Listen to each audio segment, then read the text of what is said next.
I'm Joan Goodchild with CSO, and we are here today at the CSO Cybersecurity Conference and Awards in Nashville. And I am excited to be joined by Lamont Orange. He is the Chief Trust Officer with Cyera. Welcome, Lamont. Thank you for having me. I look forward to the conversation. Yeah, great. So let's start with talking about the topic everybody wants to discuss these days. We're talking about AI security. What do you think are the core components or principles of an AI security program? So when you think about AI, first of all, it's the biggest word ever right now. Right. And when you think about that, you have to think about a couple of things. It boils back down to visibility.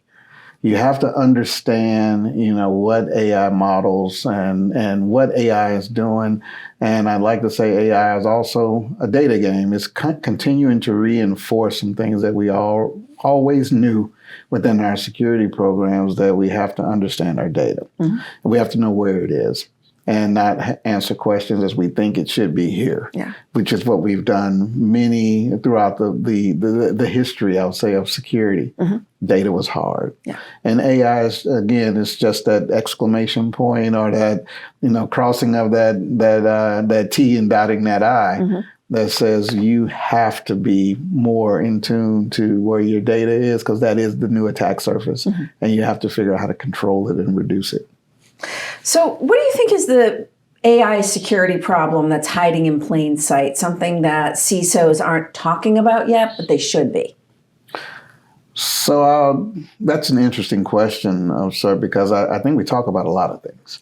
And I will say that I think we're talking about all the agents. We're talking about all the identities. We're even moving and crossing the line to a lot of agentic curiosity. But I think something that doesn't get as much airtime is now we have AI operating as a human, as a non-human. And we also have things around ephemeral workloads.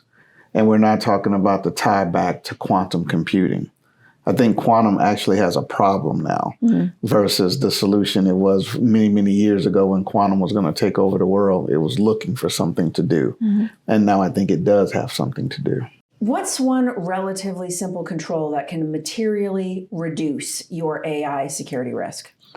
I think understanding your attack surface. And there's not just one control because it's so vast. And it spans, but you have to start with the basics. Getting foundational things correct is very important now. And I don't like the term hygiene, but I think they're foundational pieces that understanding the attack surface, reducing that as much as possible, understanding what your capabilities are to respond and detect when something is not appropriately working. And then go back to being able to enable these tools. We're at a point, we've hit this inflection point where we don't say and can't say no. We're even past yes, but at this point. It's like, yes, go.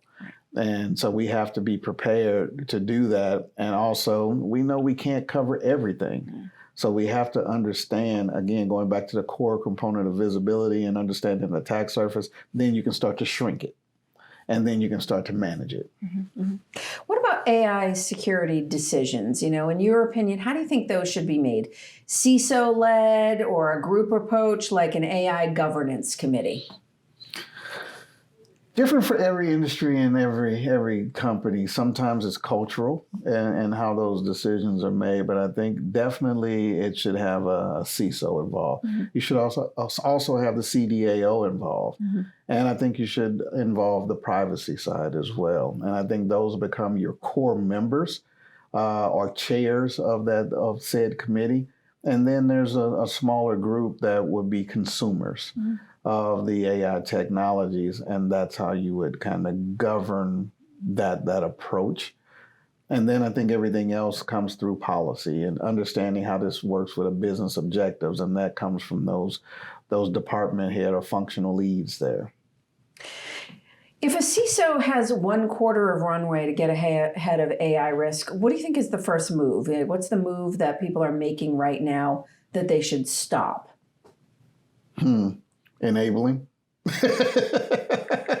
enabling blindly right now. Mhm. I think what we've learned is that if we had that one quarter to go and we know that the business is going to um, have a tough conversation with us one way or the other, I think we get to the tough conversation just by blindly enabling. Yeah. If we don't know what we're getting into, we're bound to get into something, and it's not if, it's just when. And at the rate of AI, the velocity so fast, it'll show up pretty quick. Mhm. So I think, again, getting your house in order to understand what's needed, and that's the discussion that should be had if you have that quarter. These are the things that I need in order to be able to enable this capability to help us, whatever the benefit is that was discussed. Mhm. But I need these things to enable it, and have that conversation sooner than later. Mhm. Mhm.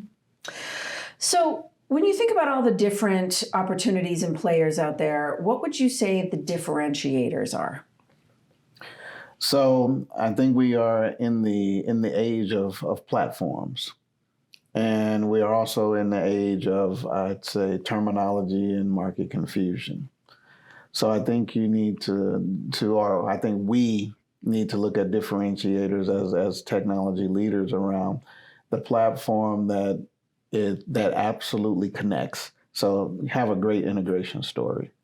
I think we should also look at some of the core tenets of giving us the visibility across all of our data assets, no matter where they live. Mm-hmm. You know, if it's structured, if it's unstructured, or if it's semi-structured data. So I think we got to look at that holistic view. We have lived by niche tool by niche tool by niche tool, which adds a lot of complexity to our environments. At the speed that AI is moving, simplicity is the key, and being able to be very simplistic and actually be able to provide those guardrails and controls. So look for platforms that provide you the complete vision. Mm-hmm. And then look at the execution, I'd say, cadence and history. Let history be your witness of what can happen in the future. Can you execute to actually make this platform something that we can use, and something that we understand that there's other muscles and tissue that you have in your environment, so we have to be able to exercise those and use them. And I think that'll be key to our success. All right. We'll keep an eye on it then. All right. All right. Lamont Orange, thank you very much for joining us today. It was a pleasure. Thank you. Appreciate you having me. Okay.